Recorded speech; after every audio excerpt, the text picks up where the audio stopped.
Bax, Allah haqqı deyirəm, dəhşətə gəlirəm. 33, 34, 35, 36, hətta 37, 38 subay oğlanlar görəndə, yəni nə bilim, belə qəribə oluram. Yəni artıq bunlar subay oğlan da deyil. Yəni bunlar artıq saç saqqala ağarmış orta yaşlı kişilərdir. Bu vaxtı subaymı qalarlar, bu vaxtı nə bilim, dəhşətə gəlirlər.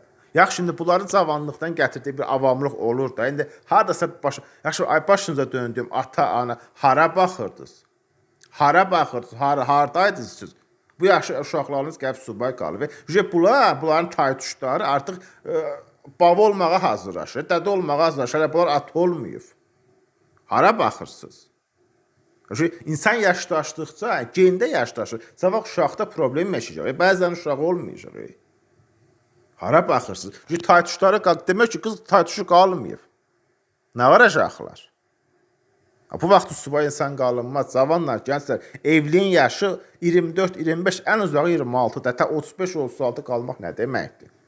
Nə bilim, Allah köməyiniz olsun. Həqiqətən də, yəni artıq geyişifsiniz. Bu yaşlı insanlar çox artıq geyişif. Həqiqətən də geyişif. Yenə deyirəm, Allah köməyiniz olsun.